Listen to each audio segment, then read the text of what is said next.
Olga Sánchez Cordero, sin duda una líder excepcional. No solo Women's Forum México, sino creo que el país tiene el privilegio de contar con esa fortaleza y esa inspiración que no solamente ha impreso en sus palabras, sino en las decisiones con que ha labrado una carrera brillante. Felicidades y muchas gracias. Ahora estoy encantada de presentarles a dos mujeres que han servido a su país y quienes están profundamente comprometidas a ayudar a que las mujeres revelen su liderazgo. Mélanie Joly es abogada, experta en relaciones públicas, miembro de la Cámara de Comunes de Canadá y ministra del Departamento de Patrimonio canadiense. Por otro lado, Melanne Verveer fue cofundadora en 2001 con Hillary Clinton de Vital Voices, la ONG global que apoya a las mujeres jóvenes que están fomentando el progreso económico, político y social. Luego fue embajadora de Estados Unidos para Asuntos Globales de la Mujer y ahora es directora del Instituto de Georgetown para Mujeres, Paz y Seguridad en la Universidad de Georgetown y socia fundadora de Seneca Point Global. Démosle la bienvenida, por favor, a la ministra Joly y a la embajadora Verveer. Junto a ellas, liderando esta primera charla, una mujer muy admirada y querida en nuestro país, se encuentra María Salazar, CEO de Grupo Salazar y miembro del Consejo de Women's Forum. Bienvenida, Ana María.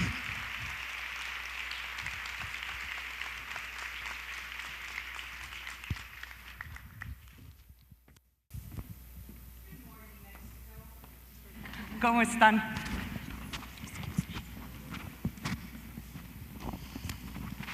Good morning. Good morning. Good morning. This is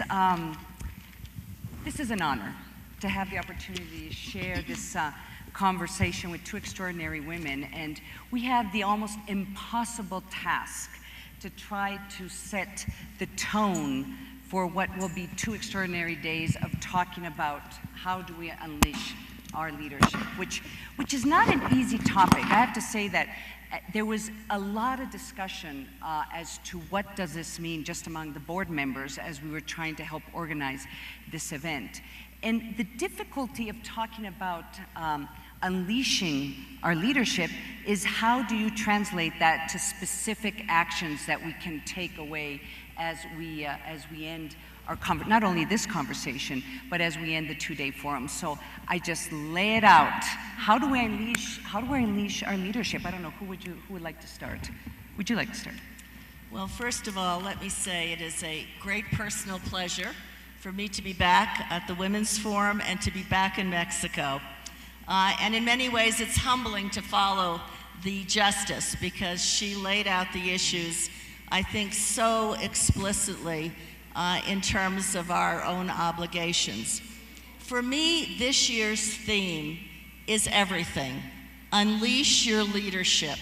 Everyone here, women and men alike, have the obligation to really ask each other, what should I be doing? You know, not too long ago, I wrote a book called Fast Forward. And I wrote it because I believe that we are at an historic moment to look at the power that each of us has, not to wait another 100 years to make progress, but to really fast forward that progress. Wherever we sit, we don't have to change our jobs, whether we're at the top of our company, whether we're in middle management, whether we're functioning at the grassroots level, whether with an NGO, whether we're in government. Each of us has the ability to take our position and turn it into something more. Never before have we women, had so much power in terms of the progress we've made, and you are representative of that power. Secondly, we have a data background today, the evidence-based case that says we cannot grow our economies unless women are fully participating, nor create jobs nor create that kind of inclusive prosperity, or change the dynamic for social progress that public policy ensures. So we have a database. It's not just a moral imperative, women's rights, it is the smart and strategic imperative.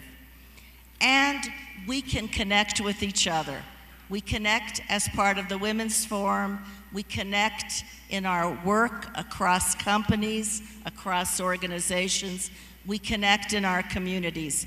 But none of us should leave here at the end of this extraordinary gathering without feeling empowered and committed to create that kind of change. You know,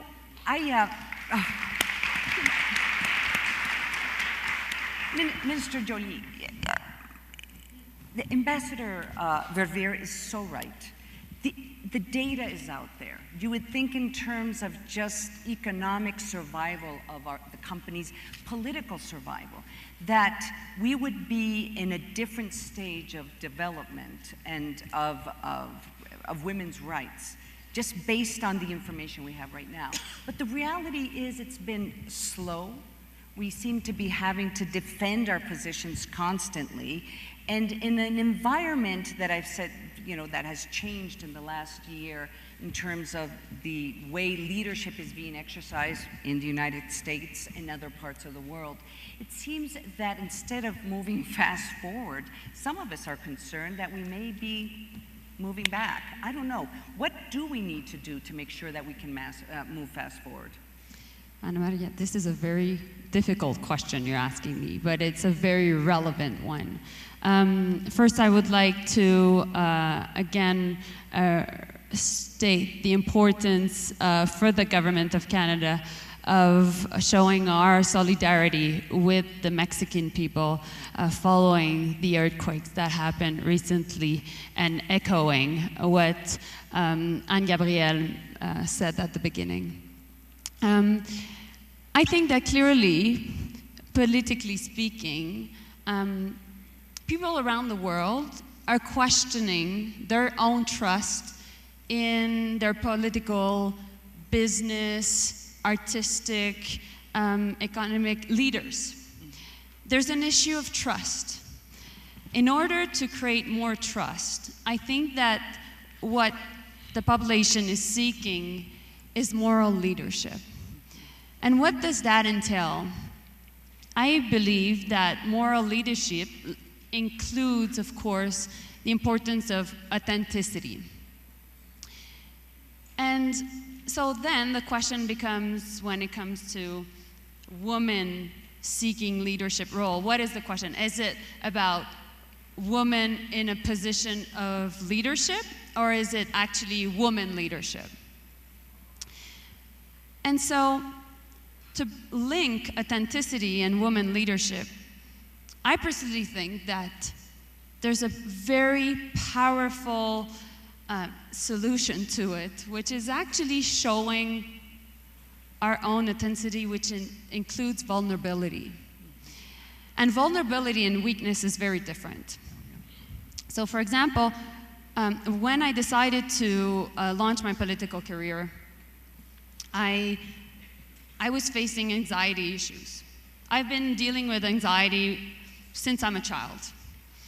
And I was very much more anxious being a political leader because it was difficult for me to have role models that I could relate to. All the political role models I had in mind were men. And so I was falling into these stereotypes of trying to act as somebody that is not of my gender. And although there's been incredible women that have been there and that have made it possible for a woman like me to be in a leadership role, I think that we're trying bit by bit to create new woman leadership roles, role models. And so by talking about anxiety issues, I realized that actually I was creating connection with people. And I'm convinced that in this room, there was lots of people that have performance anxiety issues. And so, bit by bit, I think that allowing to be able to talk about our emotions creates that connection, which creates trust. And ultimately, this is maybe a new way of, a new era in feminism. And so I'm able to talk about this because there's great people before me that were able to allow me to be in this position, and also because there's great decisions makers that took clear risk in appointing, for example, gender equal cabinet, such as Prime Minister Trudeau did, or making sure that there's clear decision making in terms of favoring women on corporate boards. But I think this is a really, really important issue. You know, Mélanie, what is fascinating is when women talks about emotions publicly, or even dares to cry, they're considered weak. And when I think, for example, President Barack Obama, who literally cried when he's talked about all these shootings and all these young children that were killed in this horrible massacre that took place in a school, and he actually cried. I mean, they tried to make fun of him at one point, and they criticized him, but ultimately it was seen as him being authentic in terms of starting to express emotions as a way of seeking political change. So Ambassador, I don't know what your position is, but it's this issue as to whether women have a certain style of leadership, or are we trying to seek the necessary requirements or knowledge to become good leaders? I mean, it's a very interesting question. Well, I think we've already heard in the short time we've been together this morning about stereotypes and changing stereotypes. And a lot of that has to do with masculinities. You know, in countries now where men are taking parental leave, where they're fighting violence against women, they are saying, as many have said to me, I have changed, and I have changed for the better. I think a lot of this has to do with balance. You know, women have not made progress in politics and public life in the way that we should. It has been the hardest gender gap to close. And one of the reasons I think we should understand how we suffer from that collectively is that these are not women's issues. Yes, they affect us, but what happens affects all of society. So take half the population of the world, the women. We have different experiences. Our experiences are not identical to our male counterparts. They are important. Different perspectives, different talents.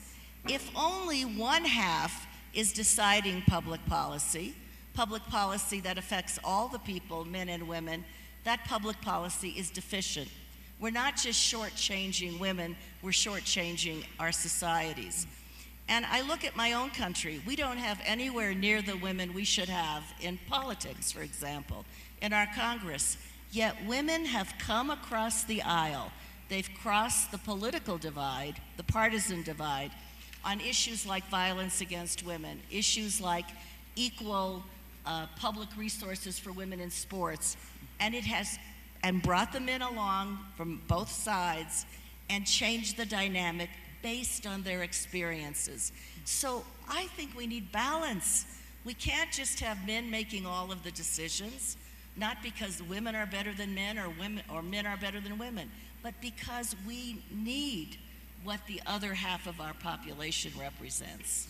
And I think I totally agree with the fact that certain issues are nonpartisan, and it becomes a coalition of women that want to actually make sure that there are clear enhancements of these issues. And we're seeing that right now in Canada with sexual harassment and the Me Too, in French I would say Moi aussi movement happening and percolating also on the political level and in the political sphere. But I think we have a very strong asset, which we, for a long time, I think, undervalued. The political sphere right now is a lot about how to deal with emotions, how to deal with a population that can be anxious towards its economic future. Angry also. How to deal with the fact that there is insecurity, whether my children will be able to have the same types of opportunities that my mother and myself had. And so at the last World Economic Forum, Edelman was talking how much it was so interesting to talk about the leadership of emotions. And women understand emotions. We've been dealing with it for so many years. It's part of how, actually, it's part of our own stereotypes. And bringing that emotional understanding, acutement, to decision making and how these decisions will have an impact emotionally, psychologically on the population is extremely important. And that will keep social cohesion. And that's why diversity is important on boards. That's why women leadership is so important in the political sphere. You know, this is where I get extremely frustrated, because the other stereotype we have is that women listen much better than men, and that's also. And you would think that if there was a requirement for any successful politician, it would be to be an extremely good listener. And so we have all these skills and all these stereotypes that you would think would allow us to be, if not 50% of all the elected offices, at least a relatively large, much larger percentage we are right now. But when we start speaking this way, when we start talking about women's issues, and this is where I want to be the devil's advocate, we don't get elected. We're not the CEOs of the companies. It's perceived, these skills that you're talking about are perceived to be skills that make you vulnerable, or it gives you the perception of weakness. That's where my frustration is. Well, I think a lot of it has to do with our experiences and our perspectives, but not just playing to one ingredient, but to the value across the board. When I was in government, trying to move the women's agenda, most of my superiors were men, male decision makers. If I went to them and said, this is a matter of women's rights, we need to do this. Now that was fundamentally true, but that would have been the wrong tack to take. I would have made very little progress. But if I could demonstrate through the fact-based demonstration why a gender perspective or women's participation would have outcomes that were much more effective, where this was about operational effectiveness, where this was about anybody's job being done that much better because this was factored in, I was much more likely to get across. Right. So a lot of it, it's not all of it, but a lot of it is how we make our case. Mm-hmm. And that's why today we do sit on a body of evidence. You can't discount it anymore. If people said, oh, that's just, what you all say, but that has nothing to do with outcomes. Today we can say it's all about outcomes. And I think we need both. We need to unleash the talents, the leadership, the perspectives. We need to use the evidence today that we have. And we need to come together to say, this is how we make progress. And sometimes I feel the population is more ready than key decision makers to these changes. Last Sunday, my hometown, Montreal, elected for its first time its first female mayor in 375 years. Yeah.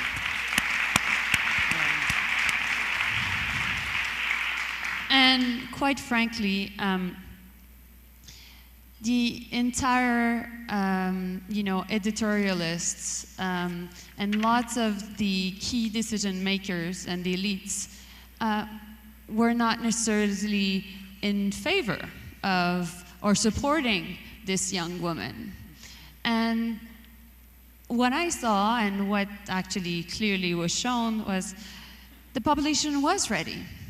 So they believe in the evidence that the ambassador is talking about. They know that there's a need for change, and they really hope that that change will be embodied in this new female mayor. I'm not saying, there won't be errors, this will be perfect. It won't. Nobody's perfect, and politics is a very difficult job. But I think that sometimes at the decision-making level, there's more conservatism than actually within the population. You know, the minister is exactly right, yeah. because in politics, there are so many barriers, whether they have to do with the double bind that women find themselves in. An ambitious woman, for example, we can't support a woman with ambition, but male ambition, that is hugely to be supported. So we've got to get around these stereotypes as well. But money in politics, the parties setting up huge barriers for women's progress, these are what we have to chip away. Many are entrepreneurs here. You know it's difficult to be an entrepreneur if you don't have access to capital, if you don't have a market. We have to chip at those barriers. And I think that's one of our imperatives. Let's work at what's keeping us back and move forward. I don't know how many of you know, but we had an election in the United States yesterday, a local election. And we've only begun to look at what's happened in the last year. Women have done incredibly well. There are large numbers of women going into politics today.